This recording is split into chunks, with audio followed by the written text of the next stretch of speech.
निर्वाचन क्षेत्र जहां चुनाव जीत के जाते बनारस, वहां किसान 1200 रुपए में काबर बेचाते। पहली तो अपन क्षेत्र देखते ना आदमी है, अपन प्रदेश में देखते तो कतका बदला बारी। उत्तर प्रदेश में 1200 रुपए क्विंटल में, गुजरात में 1200 रुपए क्विंटल में धान बेचा थे, और यहां 2640। ये है कांग्रेस की सरकार, ये है भरोसा के गारंटी। और राहुल जी आज आए तो जरूर कुछ न कुछ घोषणा करके जाइए,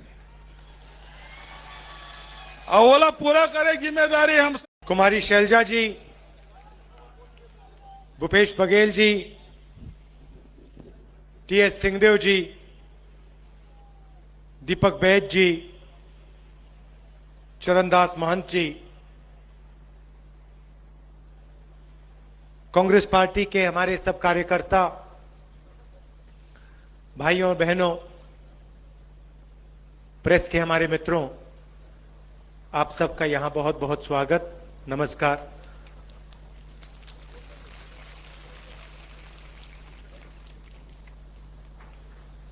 पिछले चुनाव में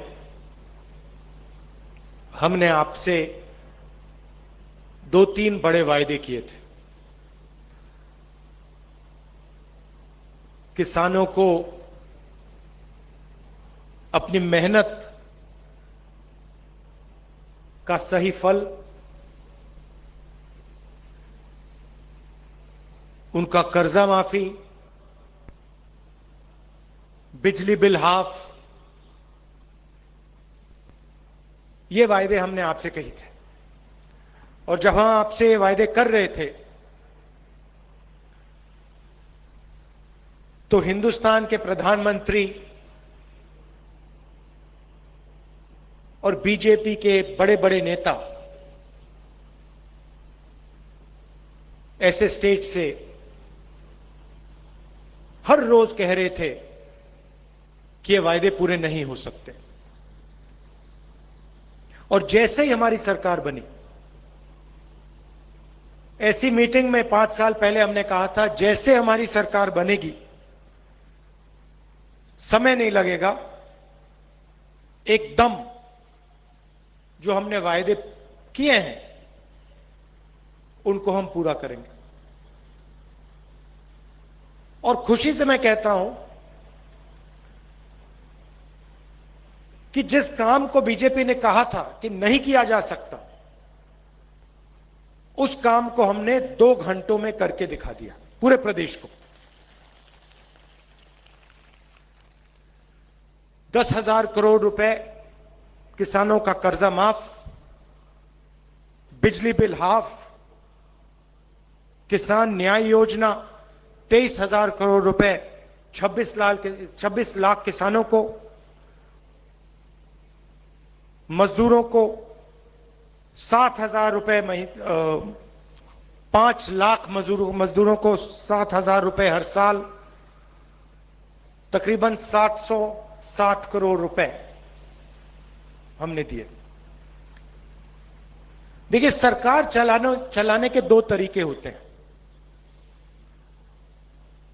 आप किसी भी सरकार को देखो, 2 ही तरीके होते हैं। एक तरीका कि आप प्रदेश के या देश के सबसे अमीर लोगों को फायदा पहुंचाओ, और दूसरा तरीका आप देश के या प्रदेश के सबसे गरीब लोगों की मदद करो। यही 2 तरीके हैं, और तीसरा तरीका है नहीं। लोग कहते हैं कि भैया नहीं, तीसरा तरीका होगा सबकी मदद। नहीं, सीधी सी बात है, या आप जो लाइन में सबसे पीछे बैठे हैं, खड़े हैं, उनकी मदद करो, या फिर लाइन में जो सबसे आगे बैठे हैं, खड़े हैं, उनकी मदद करो। और हमारी जो सरकार है, और किसी भी स्टेट में देख लीजिए, यूपीए की सरकारों को देख लो, हमारी सरकार किसानों की, मजदूरों की, गरीब लोगों की, बेरोजगार लोगों की, इनकी मदद करती है। उनकी सरकारें जो हैं बड़ी बड़ी बातें करते हैं, मगर अंत में अदानी जी की वो मदद करते हैं। आप देखिए, आप अच्छी तरह सुनिए। मैंने ये पार्लियामेंट में सवाल पूछा था, आंकड़ा रखा था, बीजेपी के लोग चुप हो गए, एक शब्द नहीं बोल पाए। वही लोग जो ओबीसी की सरकार चलाते हैं। भाइयों और बहनों, हिंदुस्तान की सरकार को 90 अफसर चलाते हैं। आप गलतफहमी में मत होइए। लोकसभा के एमपी, राज्यसभा के एमपी सरकार को नहीं चलाते हैं। हिंदुस्तान सरकार में 90 आईएएस ऑफिसर्स हैं, जिनको secretary to government of India कहा जाता है, कैबिनेट सेक्रेटरी कहा जाता है। ये सरकार को असलियत में चलाते हैं। सारे के सारे निर्णय ये लेते हैं। मनरेगा में कितना पैसा जाएगा, सेना को कितना पैसा मिलेगा, वायुसेना को क्या मिलेगा, भोजन के अधिकार में क्या जाएगा, पूरा का पूरा पैसा, सारे से सारे निर्णय ये लेते हैं। 90 लोग हैं।